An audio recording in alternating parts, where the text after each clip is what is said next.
While Fred Flintstone portrayed prehistoric women as domestic, stay-at-home moms in the animated fictional series The Flintstones, real-life Wilma was a total trailblazing boss babe.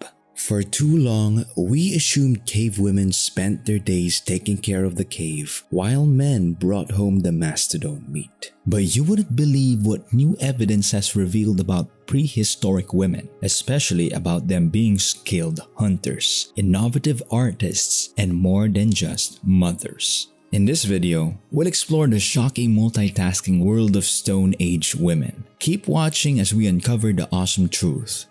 Did you know that cave women were skilled at using weapons while also raising babies? They left their mark on ancient history and culture in a big way.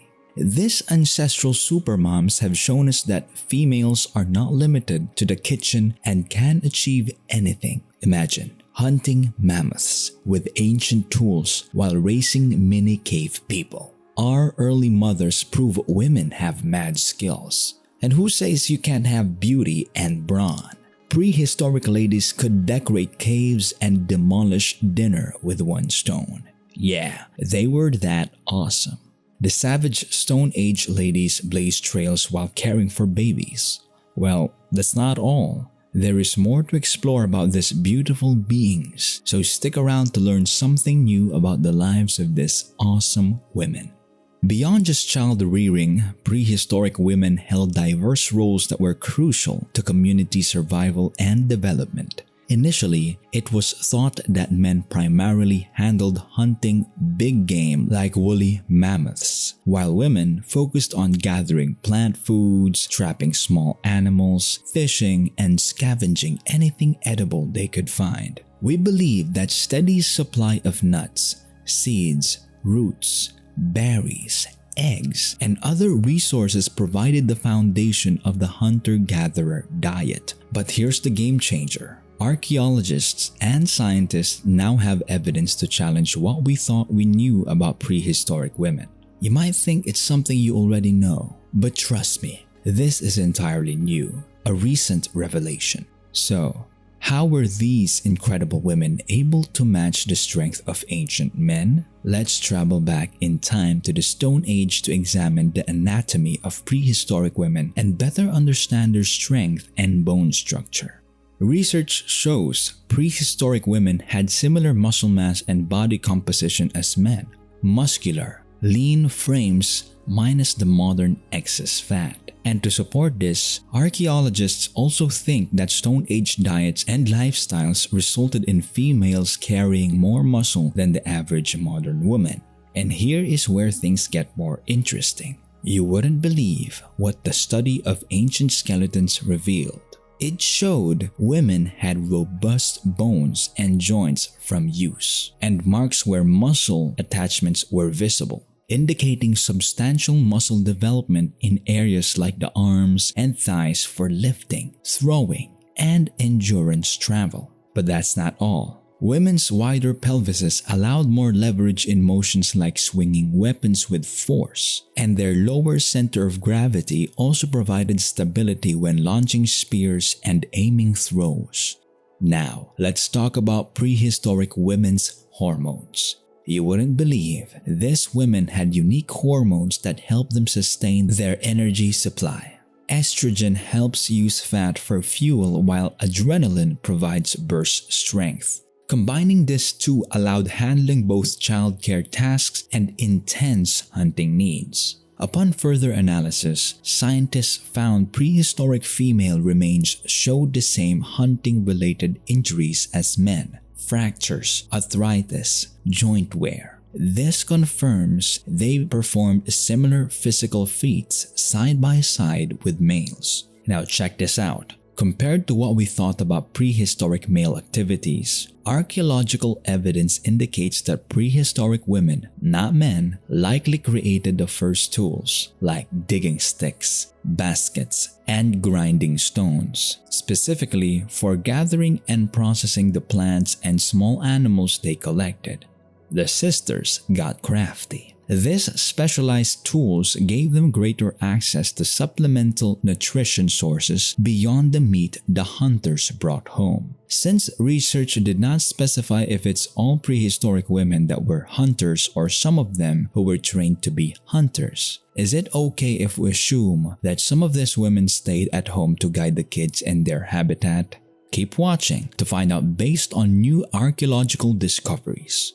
Recent research shows both Neanderthal and early Homo sapiens women regularly participated in hunting and defense when needed. Archaeologists found skeletal remains which confirm women commonly sustained fractures and injuries consistent with handling spears, running, and heavy lifting. These ancient ladies weren't afraid to get their hands dirty.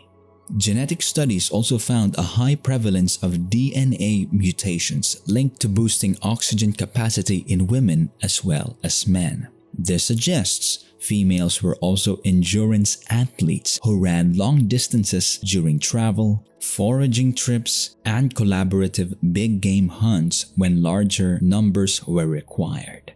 It's difficult to believe that with babies on their backs, prehistoric women journeyed tremendous distances on foot as part of their survival strategy. But research has already proven it true. These superwomen had stamina for days. But that's not all. Sit tight because this is where things get interesting. Although often assumed to be male-produced, an increasing amount of artifacts such as cave paintings, decorative objects, bone flutes, and figurines are being confirmed as the handiwork of prehistoric women. But how? By examining the contours and finger grooves, scientists can determine likely gender based on hand size and shape. This art gives us a window into the sophisticated symbolic thinking and advanced creativity of humans' early females. And the big part of the research involves this 35,000-year-old ivory Venice of whole Fels figurine. With its exaggerated female features, it's considered one of the earliest examples of prehistoric art representing a woman. Discovered in Germany, this tiny 4-centimeter statue was intricately carved from a mammoth tusk, no doubt by a highly skilled craftswoman. Girl power. The invaluable skill set and endless labor of prehistoric women made survival possible for our early ancestors. But here is the twist. It came at a cost. Analysis of ancient female skeletons revealed the heavy toll of this extreme physical lifestyle.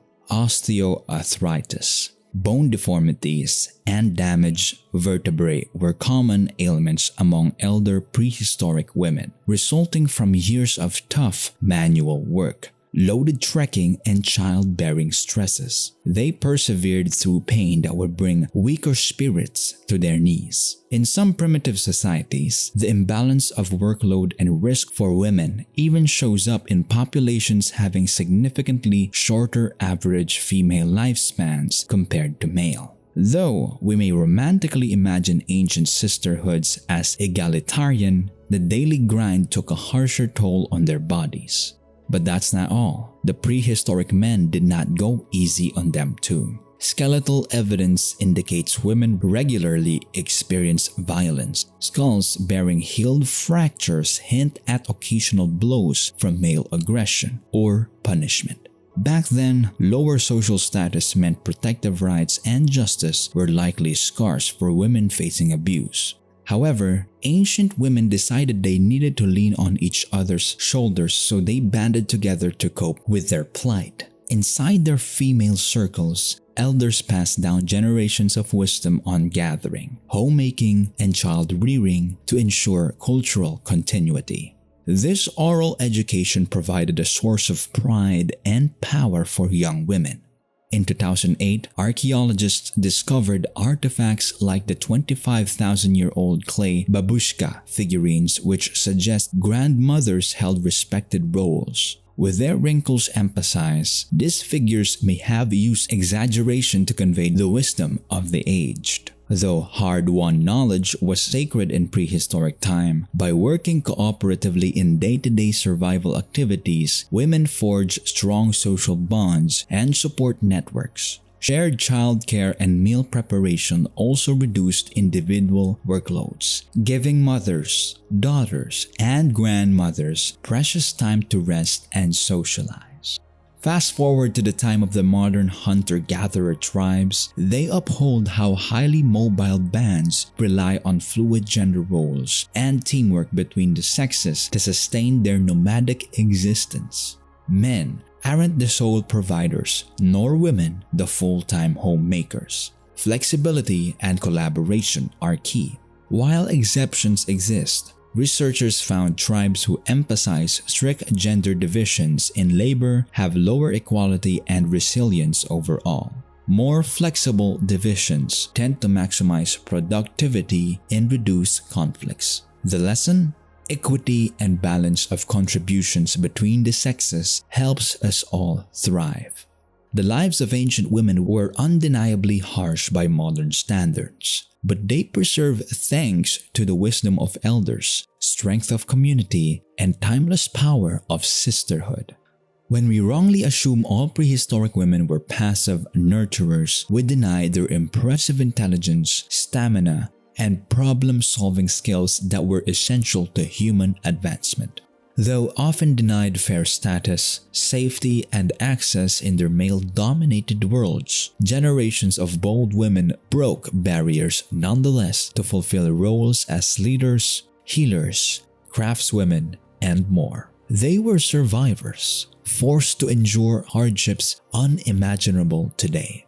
Yet, they emerged as wisdom keepers and champions of progress for all humanity. Their forgotten stories reveal an imperfect but admirable path to civilization. Though they possess more primitive tools than we enjoy today, early women pioneered incredible innovations that transformed human capability, some of which include creating digging sticks, nets, pottery, clothing, to building the first dwellings using bones, tusks, and hides.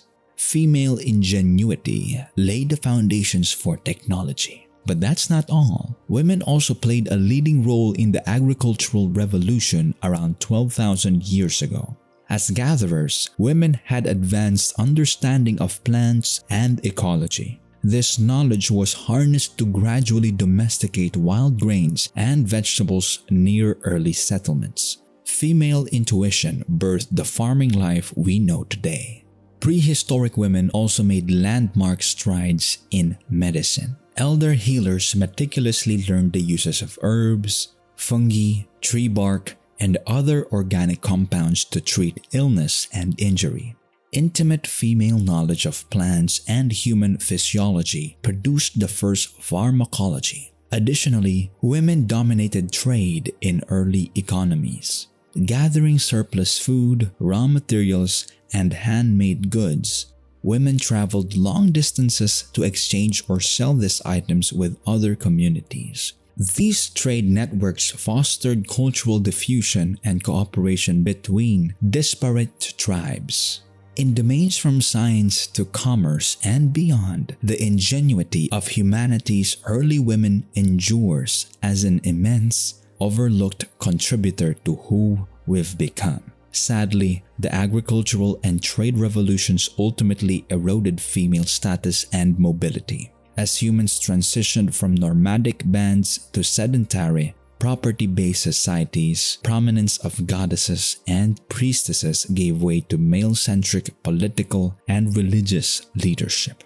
Over generations, the egalitarian hunter-gatherer dynamics between genders faded as civilization advanced. Women were increasingly confined to domestic roles, losing authority and autonomy. But the chain-breaking resilience of prehistoric women laid cultural foundations of adaptability, fortitude, and nurture that remain integral to human groups today. Though their stories are often untold, their spirit is unbroken. When we fail to acknowledge formidable ancestral women, we perpetuate their erasure from history.